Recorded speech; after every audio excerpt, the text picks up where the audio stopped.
24 frame film സൊസൈറ്റിയും rotary club of Calicut cyber സിറ്റിയും സംയുക്തമായി നടത്തുന്ന ഫ്രെയിം 24 ഗ്ലോബൽ PK റോസി അവാർഡിലേക്ക് ഏവർക്കും സ്വാഗതം.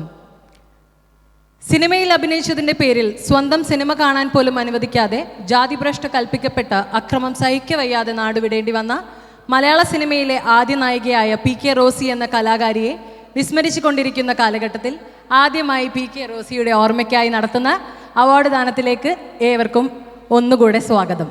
എല്ലാവർക്കും നമസ്കാരം. ഞാൻ Binu Kondoon. 24 frame film society Kozhikode ആസ്ഥാനമായി പ്രവർത്തിക്കാൻ തുടങ്ങിയത് 15 വർഷങ്ങളായി. മലയാള സിനിമ, സീരിയൽ, ദൃശ്യമാധ്യമ, പത്ര മാധ്യമ രംഗത്തും എഴുത്തുകാർക്കുമൊക്കെ പുരസ്കാരങ്ങൾ കൊടുത്തുകൊണ്ട് കലാകാരന്മാർക്ക് വേണ്ടി എന്നും അവരുടെ സിനിമകളായാലും സീരിയലുകളായാലും അവരുടെ ഷോർട്ട് ഫിലിമുകളായാലും കവിതകളായാലും കഥകളായാലും ഒക്കെ പ്രോത്സാഹിപ്പിച്ചുകൊണ്ട് കലാകാരന്മാരുടെ ഉന്നമനത്തിന് വേണ്ടി മാത്രം പ്രവർത്തിക്കുന്ന ഒരു ഫിലിം സൊസൈറ്റിയാണ് 24 ഫ്രെയിംസ്. മുൻ വർഷങ്ങളിൽ ഞങ്ങൾ അന്തരിച്ച കോഴിക്കോടിൻ്റെ അഭിമാനമായിരുന്ന ശാന്താദേവി അമ്മയുടെ പേരിൽ പുരസ്കാരം നടത്തിയിട്ടുണ്ട് 5 കൊല്ലത്തോളം. അതുപോലെ കോഴിക്കോട് അന്തരിച്ച കോഴിക്കോട് ശാരദ ചേച്ചിയുടെ പേരിൽ കോഴിക്കോട് ശാരദാ പുരസ്കാരം ഞങ്ങൾ നടത്തിയിട്ടുണ്ട്. ഈ പ്രാവശ്യം ഞങ്ങൾ നടത്തുന്നത് മലയാള സിനിമയിൽ അഭിനയിച്ചു എന്ന ഒരൊറ്റ കാരണം കൊണ്ട് സ്വന്തം ജീവിതം പോലും ഇല്ലാതായ മലയാള സിനിമയിലെ ആദ്യകാല നടി PK റോസിയെ സ്മരിക്കുക എന്നുള്ളതാണ് 24 ഫ്രെയിം സൊസൈറ്റി ഉദ്ദേശിക്കുന്നത്.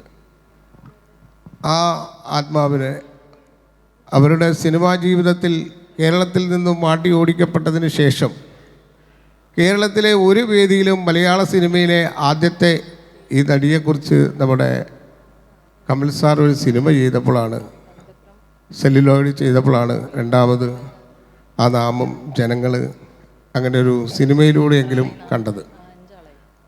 അതിനു മുമ്പോ അതിനു പിൻപോ ആ മാന്യ വ്യക്തിത്വത്തെക്കുറിച്ച് ആരും തന്നെ ഇവിടെ ഒന്നും പറയാത്ത ഈ സമയത്താണ് ഞങ്ങൾ 24 frame film society PK Rosy award നടക്കുന്നത്. ആ ആഘോഷത്തിൻ്റെ കൂടെ മലയാള സിനിമയിലെയും എക്കാലത്തെയും ചെറുപ്പക്കാരുടെ ഹരമായിരുന്ന ശങ്കർ സാറിൻ്റെ മഞ്ഞിൽ വിരിഞ്ഞ പൂക്കൾ എന്ന സിനിമ പിറവിയെടുത്തിട്ട് ഇത് 44ാമത്തെ വർഷമാണ്. അപ്പോൾ ഞങ്ങളെ സൊസൈറ്റി തീരുമാനിച്ചു, കോഴിക്കോട് എന്നും കലാകാരന്മാരെ ആദരിക്കുന്നതിന് കേരളത്തിലെ ഏറ്റവും മുൻപന്തിയിൽ നിൽക്കുന്ന ഒരു സ്ഥലമാണ്. അതിൽ വലിയ പങ്കുകൾ വഹിക്കുന്ന മാതൃഭൂമി പോലുള്ള പത്രങ്ങൾ തന്നെ ഇവിടെ പ്രവർത്തിക്കുന്നുണ്ട്, മനോരമ, അങ്ങനെ എല്ലാ ഇവിടുത്തെ മാധ്യമങ്ങളും കലാകാരന്മാരുടെ വളർച്ചയ്ക്ക് വേണ്ടി കോഴിക്കോട് ധാരാളമായി പ്രവർത്തിക്കുന്നുമുണ്ട്. അപ്പോൾ അദ്ദേഹത്തിൻ്റെ ആ സിനിമയുടെ വാർഷികം കോഴിക്കോടുകാർ ഒന്നാഘോഷിക്കാൻ തീരുമാനിച്ചത് കേരളത്തിലെ 14 ജില്ലകളിൽ നിന്നുള്ള മെമ്പർമാർ മുന്നോട്ട് വെച്ച ഞങ്ങളുടെ സൊസൈറ്റിയുടെ തീരുമാനമാണ് ശങ്കർ സാറിൻ്റെ മഞ്ഞിൽ വിരിഞ്ഞ പൂ എന്ന സിനിമയുടെ 44ാം വാർഷികം ആഘോഷിക്കുക.